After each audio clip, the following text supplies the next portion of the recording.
Good morning সবাইকে। আজকে তোমাদের পাইথনের পরের অংশটা করাবো, মানে নলেজ অফ ডেটা টাইপস বলে যে অংশটা আছে ওইটা। এটা খুব যে বড় তা নয়, তবু এটা যেহেতু বিভিন্ন টাইপের ডেটা টাইপগুলোকে পরিচয় আছে সেটার জন্য আজকে ক্লাসটা দেখতে হবে। তো পাইথনে বিভিন্ন টাইপের ডেটা টাইপ আছে। যেমন প্রথম যেটা আছে সেটা হচ্ছে নিউমেরিক। নিউমেরিক মানে হলো সংখ্যাবাচক। সংখ্যাবাচক মানে কি কি টাইপের সংখ্যা পাইথনে ব্যবহার করা যায়। যেমন ধরো ইন্টিজার ব্যবহার করা যায়, ইন্টিজার মানে পূর্ণ সংখ্যা। কিংবা ধরো ফ্লোট ব্যবহার করা যায়, দশমিক সংখ্যা। কমপ্লেক্স ব্যবহার করা যায়, মানে এটা হলো অ্যাকচুয়ালি জটিল রাশি বলা হয়। তো যেটা আমরা সায়েন্সে তোমরা যারা পড়ো তারা হয়তো দেখেছো, আই ব্যবহার করি আমরা, √(-1), সেটাকে পাইথনে জে ব্যবহার করে লেখা হয়। তো কিভাবে এগুলো ডিক্লেয়ার করি একটু দেখিয়ে দিই। এখানে তো আলাদা কোনো টাইপ উল্লেখ করতে হয় না, মানে আমরা সরাসরি যদি এরকম লিখি a=1, এটা হয়ে গেল ইন্টিজার। b=2.3, এটা হয়ে গেল ফ্লোট। c=5+6j, এটা হয়ে গেল কমপ্লেক্স। তার মানে এগুলো ডিক্লেয়ার করার জন্য আলাদা কোনো টাইপ আমাকে উল্লেখ করতে হয় না। দেখো আমরা যদি এখানে টাইপ দেখতে চাই প্রত্যেকটার, যেমন এ যদি দেখি, দেখো এটা ইন্টিজার নিজে থেকে হয়ে গেছে, ঠিক আছে। বা ধরো আমি বি যদি দেখি, বিটা দেখো নিজে থেকে ফ্লোট হয়ে গেছে। আবার যদি আমি সি দেখি, দেখো কমপ্লেক্স হয়ে গেছে, ঠিক আছে। তার মানে নিজে থেকেই বুঝে নেয় যে কি টাইপের ভেরিয়েবল করতে হবে, মানে ডিক্লেয়ার করতে হবে। এটা হলো পাইথনের একটা সুবিধে। আচ্ছা, নেক্সট হলো বুলিয়ান। বুলিয়ান মানে যে ভেরিয়েবলের মান ট্রু বা ফলস ছাড়া কিছু হয় না, ওটাকে বুলিয়ান বলে। এটাও দেখিনি কেমন দেখতে হয়। d=, মানে এটার ভ্যালু যখন দেব তখন আমরা ট্রু দেব অথবা ফলস দেব, ঠিক আছে। তো ট্রু দিলাম, একই ব্যাপার। তাহলে এটার যদি আমি টাইপ দেখি, তাহলে কি পাবো, ওই দেখো ক্লাস বুলিয়ান চলে এলো, ঠিক আছে। তার মানে এইভাবে বুলিয়ান ডেটা টাইপ রাখা যায় পাইথনে। বুলিয়ান ডেটা টাইপ ট্রু বা ফলস স্টোর করার জন্য ব্যবহার করা হয়। এরপর যেটা আছে সেটা হচ্ছে সিকোয়েন্স। সিকোয়েন্স মানে অনেকগুলো ডেটাকে পরপর রাখলে সিকোয়েন্স বলে। তো কি কি কি আছে, যেমন স্ট্রিং হতে পারে। স্ট্রিং মানে হলো অনেকগুলো ক্যারেক্টারকে যদি পরপর রাখি তাকে স্ট্রিং বলে। যেমন ধরো e=,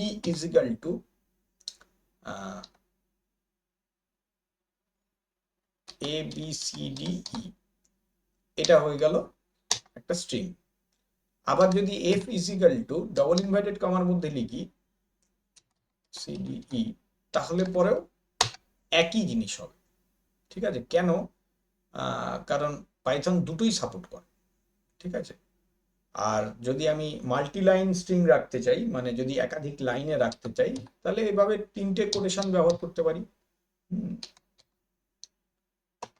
CDE এরকম করে ব্যবহার করতে পারি, সেটাও হবে, ঠিক আছে। তাহলে পাইথনে স্ট্রিং রাখার জন্য তিন রকম ভাবেই কিন্তু রাখা যায়। ই দিয়ে এফ, দেখো single quote, double coat, triple code সবগুলো রাখা যায়, ঠিক আছে। এটা সুবিধে। এগুলোর টাইপ যদি দেখতে চাও দেখতে পারো। হ্যাঁ, দেখো এগুলোর টাইপ নিজে থেকেই স্ট্রিং নিয়ে নিয়েছে, ঠিক আছে। তো এইটা হলো, এটাকে বলে স্ট্রিং। এখানে স্ট্রিং যখন পড়বে তখন কিছু বৈশিষ্ট্য আরো পড়তে হবে স্ট্রিং এর। যেমন যে কোনো সিকোয়েন্সের ক্ষেত্রেই বৈশিষ্ট্যগুলো আছে। সেটা হচ্ছে যখন অনেকগুলো ক্যারেক্টারকে রাখা হয় তখন একটা ইন্ডেক্সিং হয়। ইন্ডেক্সিং মানে পরপর যে ডেটাগুলো আছে সেই ডেটাগুলোকে পাইথন স্টোর করে কিভাবে, এইভাবে স্টোর করে। হ্যাঁ, ধরো আমি ABCDE করছি, তো এটা যখন পাইথন স্টোর করে তখন এইভাবে স্টোর করে, মানে প্রত্যেকটারই একটা করে ইন্ডেক্স থাকে, A B C ডিই, আমি একটু বড় ইয়েকে দিলাম, এইভাবে স্টোর করে। এবার এগুলোর ইন্ডেক্স কত হবে? পজিটিভ ইন্ডেক্স হবে এইগুলো 0 1 2 3 4। মানে আমি যদি এখানে ডেটাটা রাখি, তার মানে এখানে এ আছে, এখানে বি, সি, ডি, ই, এইভাবে ডেটাগুলো আছে। মনে রাখতে হবে পাইথনে আরেকটা জিনিস হয়, সেটা হলো নেগেটিভ ইন্ডেক্সিং। তো নেগেটিভ ইন্ডেক্সিং কিভাবে হয়? শুরু হয় -1 থেকে, আগেরটা -2, তার আগেরটা -3। এটার ইন্ডেক্সিং কিন্তু এইভাবেই হয়, এটা মনে রাখতে হবে। -4, -5, এইভাবে ইন্ডেক্সিং হয়। ঠিক আছে, তো আমরা এটাকে ওইখানে রেখে দেবো আমাদের নোটের মধ্যে। তো পাইথনের ইন্ডেক্সিং এর জন্য আমরা এইভাবে এটাকে ব্যবহার করি। ঠিক আছে, তো স্ট্রিং তো বুঝতে পারলে জিনিসটা কি। তো এটার জন্য আমরা এরকম ইন্ডেক্সিং ব্যবহার করি, খেয়াল রাখতে হবে। তো এই ইন্ডেক্সিং এর অর্থটা কি? অর্থ হচ্ছে, মানে ধরো আমি যদি, আমরা কি করেছি এখন অলরেডি ABCDE বলে একটা স্ট্রিং বানিয়েছি। এবার এর বিভিন্ন ক্যারেক্টার গুলোকে যদি প্রিন্ট করতে চাই, তাহলে ওই ইন্ডেক্স দিয়ে প্রিন্ট করতে পারবো। যেমন ধরো আমি যদি ডি কে প্রিন্ট করি, তাহলে 3 দিয়ে করতে পারি, -2 দিয়ে করতে পারি। দেখো, চলো দেখে নিই। দেখো, আমি ই বলে একটা ভেরিয়েবল নিয়েছিলাম। তো ই দিয়ে থার্ড ব্র্যাকেটের ভেতরে ইন্ডেক্সটা লিখতে হয়, তাহলে কি হবে? ডি। অথবা ই দিয়ে থার্ড ব্র্যাকেটের ভেতরে যদি -2 লিখি, তাহলেও আমিও ডি পাবো। কেন? কারণ দেখে নাও যে এর নেগেটিভ ইন্ডেক্সটা -2 আছে। বুঝতে পারলে? আচ্ছা, এইবার চলে যাবো আমরা লিস্টে। লিস্ট কি? এটাও একটা সিকোয়েন্স। লিস্ট হলো মিউটেবল সিকোয়েন্স, মানে এটাকে চেঞ্জ করা যায়। তো লিস্টে কিভাবে ডেটা রাখে? ধরো পি বলে একটা লিস্ট আছে, লিস্টে থার্ড ব্র্যাকেটের ভেতরে ডেটা রাখে, মানে 1 2 3 4 5, এটা একটা লিস্ট। ঠিক আছে, কিংবা ধরো আর একটা লিস্ট বানাচ্ছি, কিউ। কিউ দিয়ে লিস্ট বানাচ্ছি, খেয়াল করো এর মধ্যে আমি সব রকম ডেটা দেবো। একটা 1 দিলাম, একটা 2.5 দিলাম, 4 দিলাম, কিংবা একটা ধরো স্ট্রিং দিলাম এ এ এ, এটাও লিস্ট। মানে যখন থার্ড ব্র্যাকেটের ভেতরে ডেটা রাখবো কমা কমা দিয়ে সেপারেট করে, তখন ওটাকে বলবো আমরা লিস্ট। এটা কিন্তু চেঞ্জ করা যায়, এবং এটারও ইন্ডেক্সিং স্ট্রিং এর মতো। তার মানে আমি যদি 4 কে প্রিন্ট করি বা 3 কে প্রিন্ট করি, তাহলে পি দিয়ে 3 মানে দেখো 0 1 2, 2 নম্বর পজিশন। 2 লিখলে দেখো 3 প্রিন্ট হবে। ঠিক আছে, আবার নেগেটিভ ইন্ডেক্সিং যদি হিসেব করো পি এর জন্য, তাহলে দেখো -1 -2 -3, তাহলে পি দিয়ে যদি আমি -3 দিই, তাহলে 3ই প্রিন্ট হবে। বুঝতে পারছো? ফলে স্ট্রিং আর লিস্ট একই টাইপের ডেটা টাইপ, কিন্তু স্ট্রিং মিউটেবল নয়, মানে চেঞ্জ করা যায় না, কিন্তু লিস্টকে করা যায়। আচ্ছা, টাপল যেটা, এটাকেও চেঞ্জ করা যায় না, ইমিউটেবল, কিন্তু এটার ডিক্লারেশনটা একটু আলাদা, দেখতে একটু আলাদা। আমি একটু নতুন করে খুলে নিই, তাহলে বুঝতে পারবে সুবিধা হবে। দেখো, টাপল হচ্ছে ফার্স্ট ব্র্যাকেট ব্যবহার হয়, বাকি সব এক। মানে ধরো 1 2 3, এটাকে বলে টাপল। এখানেও আমি 2 প্রিন্ট করার জন্য ইন্ডেক্স ব্যবহার করতে পারবো। ইন্ডেক্স কত হবে? 1, 0 থেকে স্টার্ট হয়, তাহলে 1 হবে। নেগেটিভ ইন্ডেক্স কত হবে? টি দিয়ে -2, একই আছে, কিন্তু এটা চেঞ্জ করা যায়। ঠিক আছে, এটাকে বলে টাপল। আচ্ছা, আর কি আছে? নান। নান মানে হলো একটা ফাঁকা ডেটা টাইপকে নান বলে। তো দেখো কিভাবে হচ্ছে।